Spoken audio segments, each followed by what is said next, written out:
ചില വ്യക്തികൾ സർവൈവൽ ലെവലിൽ നിൽക്കുന്നുണ്ട്.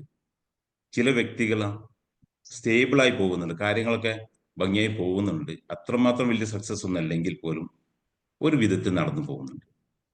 മറ്റു ചിലരുണ്ട്, അവർ സക്സസ് ആയിട്ടാണ് പോകുന്നത്. മറ്റു ചിലരുണ്ട്, സിഗ്നിഫിക്കന്റ് ലെവലിലുള്ള വ്യക്തികളുണ്ട്. നമ്മുടെ ചുറ്റുപാടുമുള്ള ആൾക്കാരെ നിങ്ങളൊന്ന് അനലൈസ് ചെയ്തു.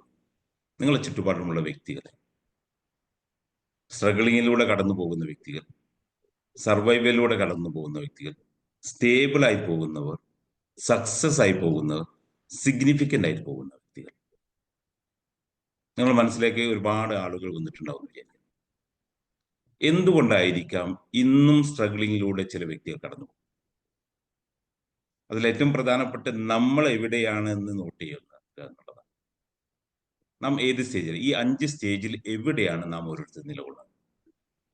ഇന്നും സ്ട്രഗിളിങ്ങിലൂടെ തന്നെയാണ് നമ്മൾ പോകുന്നത്, അതല്ലെങ്കിൽ സ്റ്റേബിളിൽ എത്തിയോ, അല്ലെങ്കിൽ സർവൈവലാണോ? ഒരു സക്സസ് പാറ്റേൺ കൈമൽ കിട്ടിയിട്ട് അത് വെച്ചിട്ടാണ് നാം ഇന്നും മുന്നോട്ടേക്ക് പോകുന്നത്. കാരണം സിഗ്നിഫിക്കന്റിൽ എത്തിയ ആൾക്കാർ വളരെ അപൂർവങ്ങളായിരുന്നു.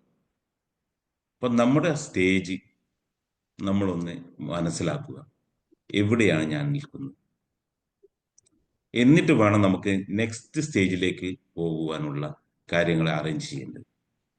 എവിടെയാണ് നിങ്ങൾ നിലകൊള്ളുന്നത്? ഒന്ന് ചാറ്റിൽ ആൻസർ ചെയ്യാൻ പറ്റും.